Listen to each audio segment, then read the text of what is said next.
일본 정부가 기준금리를 0.25% 인상함으로써 시장에서는 이러한 수치를 누구도 예측하지 못했어요. 암호화폐 시장에서는 변동성에 노출되는 것을 가급적 줄여야 됩니다.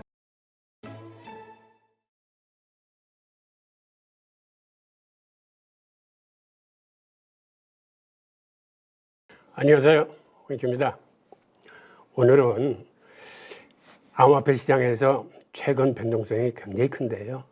이러한 변동성이 큰 시장에 대처하는 방법, 특히 하락장과 횡보장에서 어떻게 투자를 해서 이 어려운 시기를 헤쳐나갈 수 있는지 한번 같이 알아보겠습니다. 말씀드릴 순서는 최근의 상황을 한번 점검을 해보고, 그 다음에는 세 가지 투자 방법, 패시브 펀드 투자법과 횡보장에서 투자법, 그리고 하락장에서의 투자법을 한번 알아보겠습니다. 현재 상황을 한번 같이 보시죠. 여러분들도 잘 알다시피 최근에는 3대 악재가 자산시장을 짓누르는 그런 형국입니다. 그러다 보니까 세 가지 트리플 악재가 겹치다 보니까 공포지수가 장중 한때 60 이상 급등하는 등 굉장히 시장을 크게 압박하고 있습니다. 잘 아시다시피 3대 악재는 경기 침체 공포, 그리고 엔캐리 트레이드 자금 회귀의 우려, 세 번째가 중동 전쟁의 확전 공포입니다. 이 세 개가 동시에 시장을 짓누르다 보니까 시장이 생각보다는 굉장히 힘들어하고 있어요. 게다가 암호화폐 시장 자체의 악재들도 있습니다. 우선 미국에서 트럼프 후보의 지지율이 좀 하락하고 있고, 또 다른 요인으로는 점프 트레이딩이 갖고 있던 5억 달러 이상의 이더리움을 거래소로 옮겼다는 그런 악재가 하나 나왔고, 또 하나는 제네시스가 16억 달러 상당의 암호화폐를 지금 배분 중이라는 그러한 뉴스들도 암호화폐 시장을 힘들게 하고 있습니다. 자, 이 그래프를 한번 보시죠. 이게 빅스 공포지수인데 장중 한때 60을 돌파했다는 게 어떤 의미를 갖고 있는지 보면, 이 그래프에서 3번 크게 치솟은 모습을 보실 수 있을 겁니다. 한 번은 2008년도 글로벌 금융위기 때 이게 80 이상으로 치솟았고, 두 번째 큰 거는 2020년 팬데믹 사태가 터졌을 때 이때도 80 이상으로 치솟았습니다. 그리고 세 번째로 큰 게 이번에 들이닥친 공포인데, 이번에도 이게 장중 한때 60 이상 치솟으면서 시장이 얼만큼 공포에 짓눌렸는지를 아실 수 있습니다. 그런데 지금은 다행히 이 수치가 좀 누그러들어서 한 25 내외에서 움직이고 있습니다.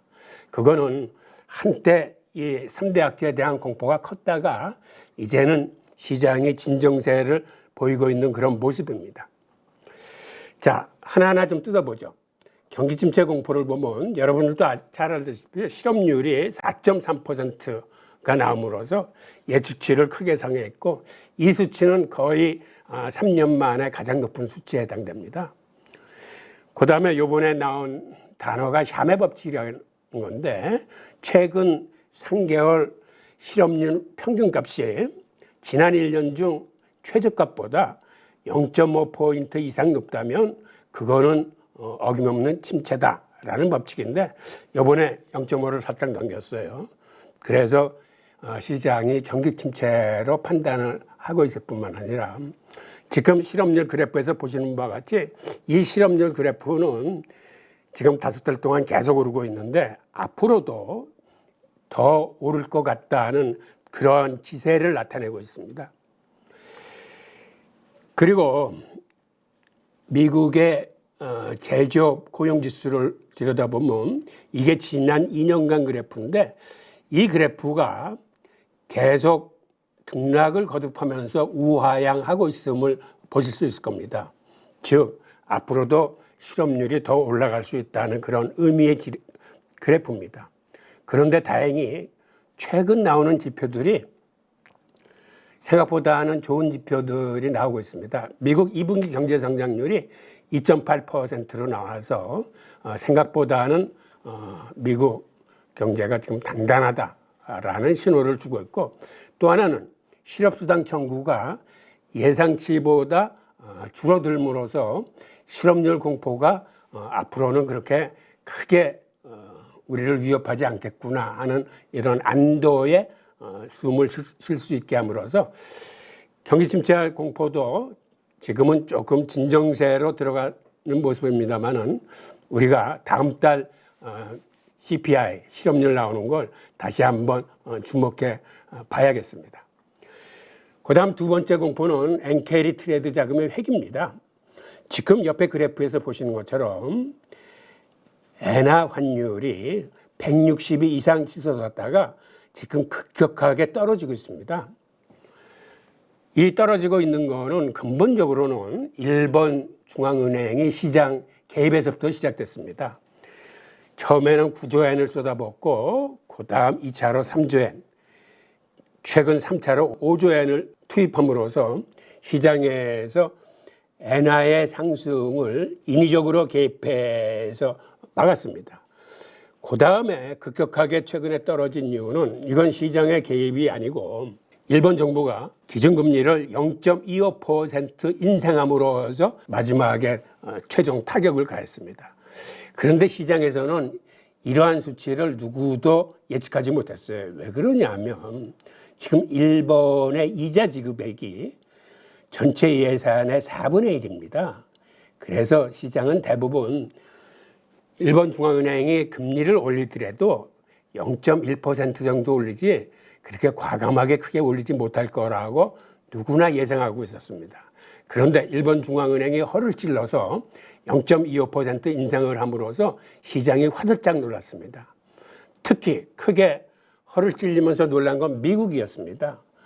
왜 그러냐면 미국은 아시다시피 9월 달에 0.25%가 아니라 0.5% B컷을 준비하고 있는데 이렇게 일본이 기준금리를 큰 폭으로 인상시키면 일본은 금리를 올리고 미국은 B컷으로 금리를 낮추면은 일본 금리와 미국 금리의 차이가 줄어들기 때문에 이렇게 되면 본격적으로 엔캐리 트레이드 자금이 회귀를 하면서 세계 자산 시장이 크게 요동칩니다.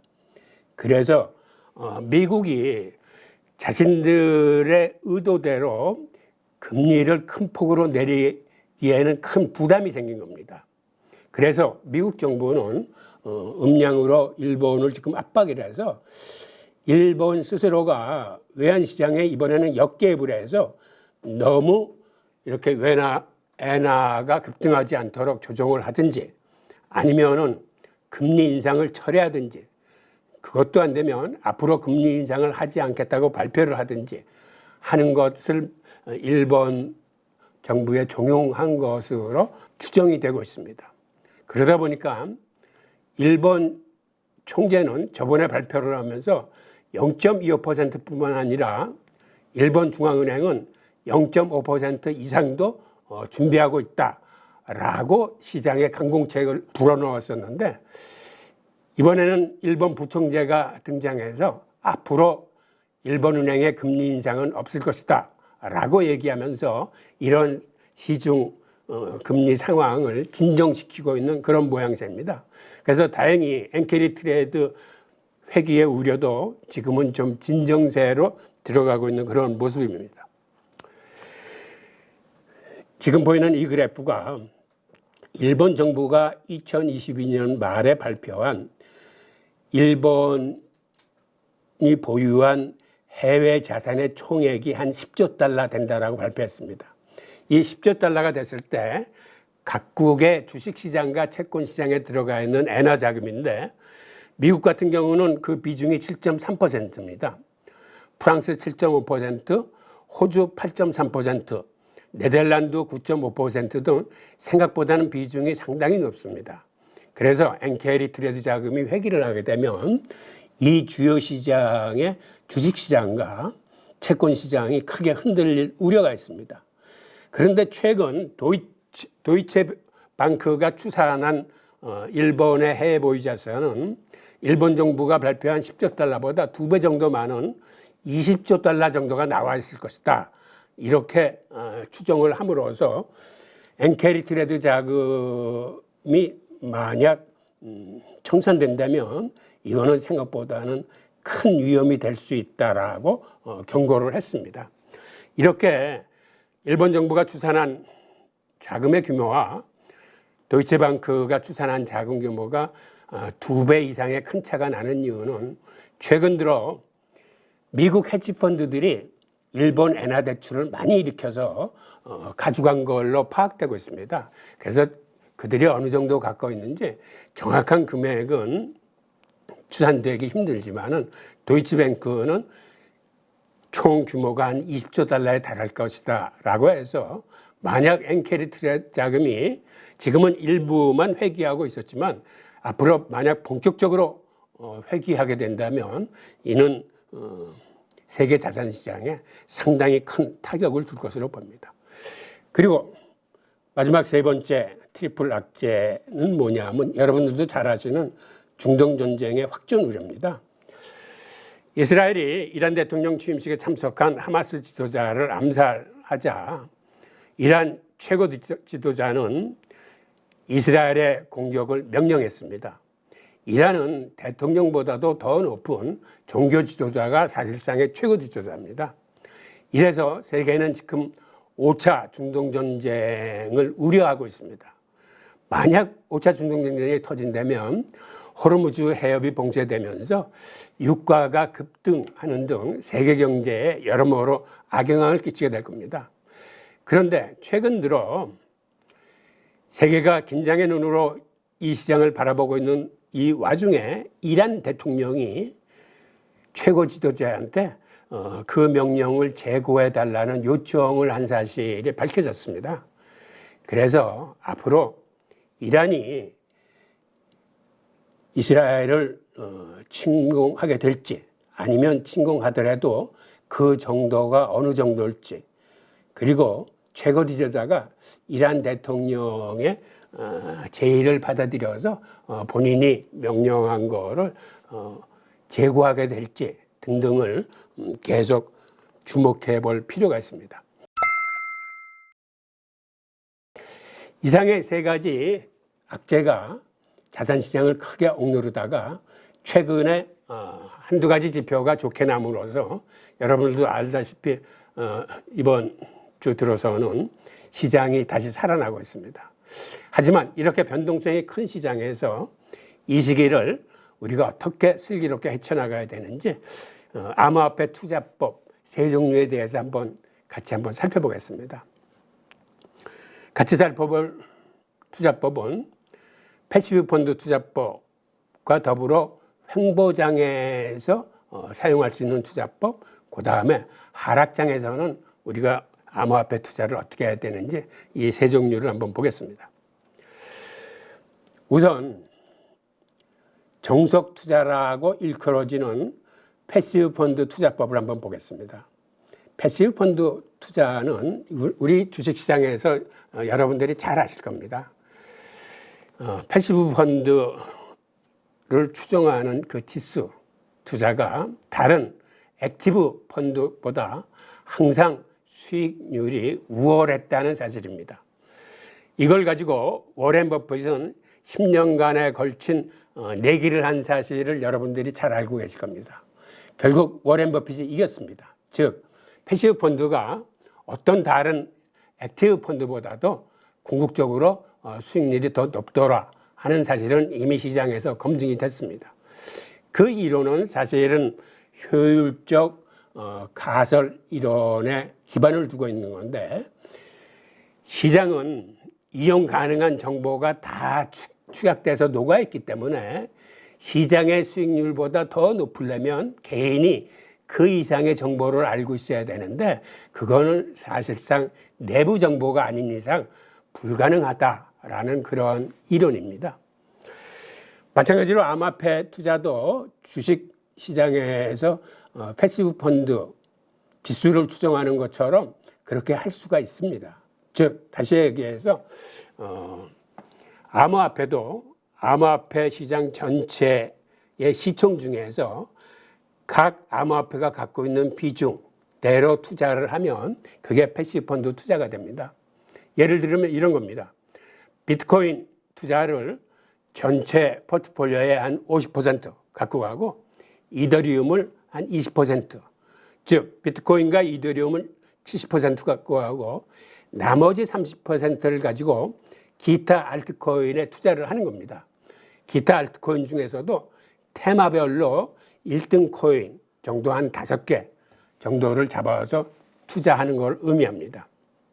그리고 비트코인과 이더리움은 이거는 적립식 장기 투자를 권합니다.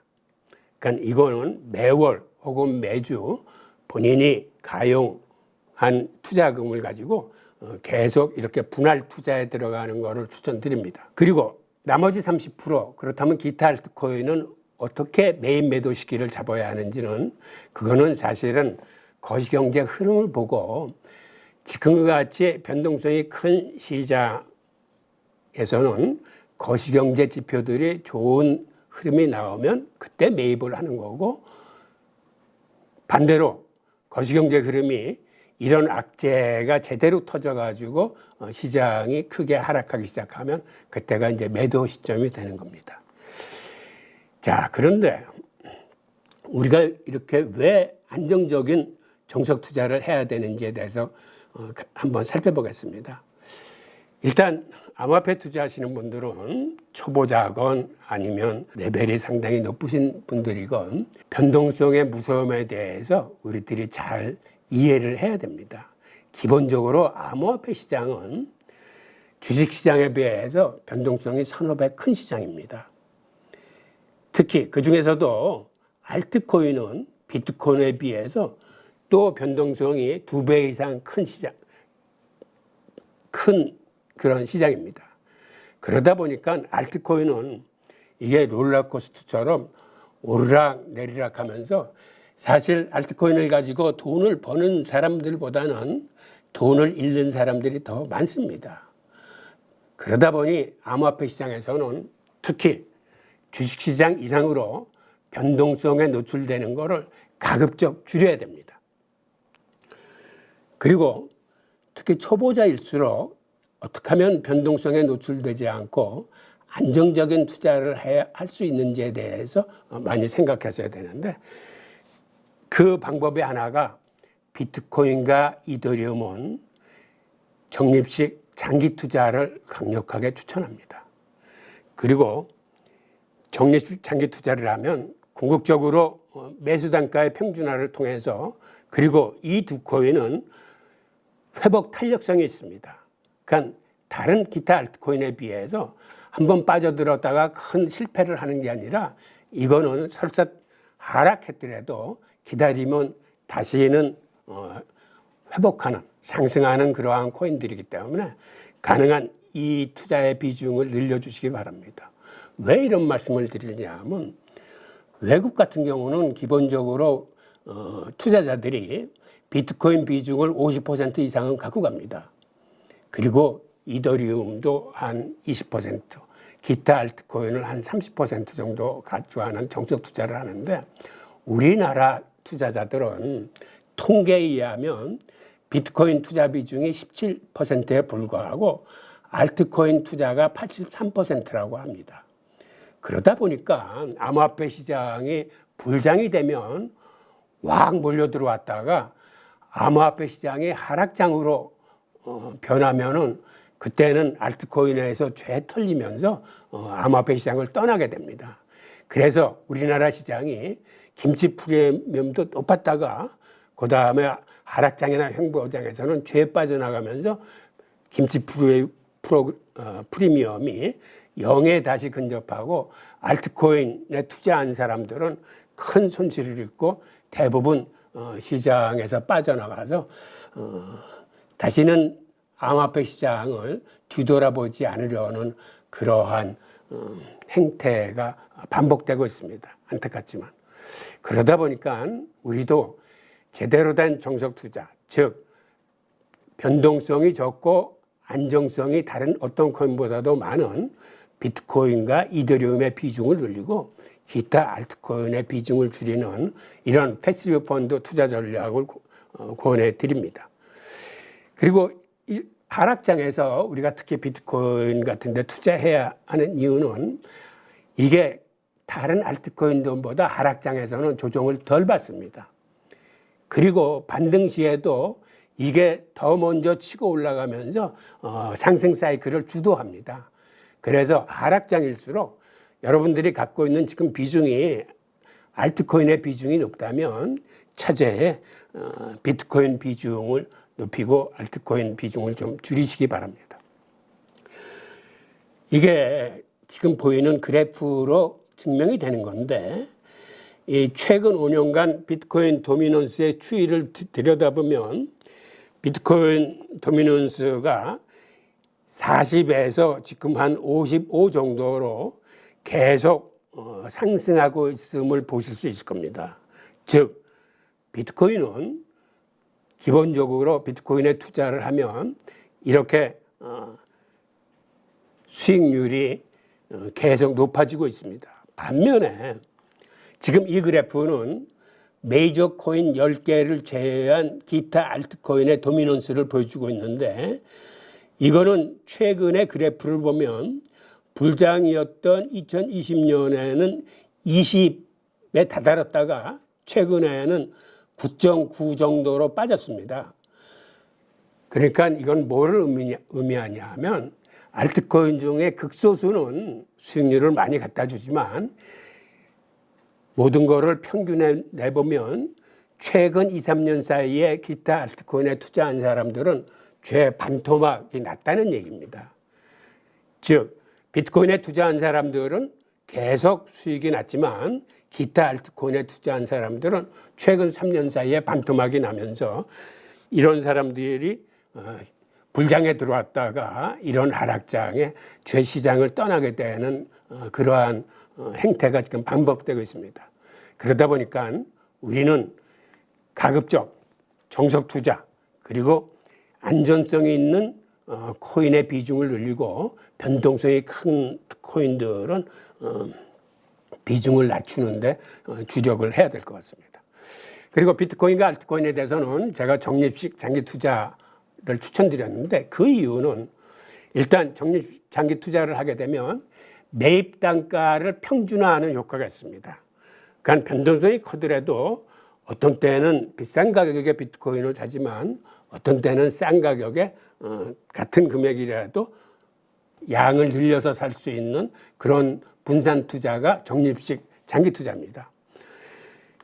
이 투자의 장점은 좀 전에도 말씀드렸지만 하락기에 조정을 덜 받고 그리고 상승기에는 이게 가장 먼저 치고 올라가기 때문에 여러분들한테 하락기에도 오히려 싼 가격에 많은 물량을 매집하면서 가격이 상승하게 되면은 다른 어떤 코인보다도 더 수익률이 이제 좋아짐을 의미하고 또 다른 장점은 뭐가 있냐면 매월 같은 금액을 들여서 기계적으로 사기 때문에 심리적인 부담감이 덜합니다. 그리고 마치 적금 들듯이 우리가 큰 목돈을 만들 수가 있습니다. 그리고 이러한 장기 투자는 암호화폐 같이 변동성이 큰 시장에서도 그러한 변동성의 위험으로부터 우리를 보호해 줄 수 있는 그러한 투자법이 되겠습니다.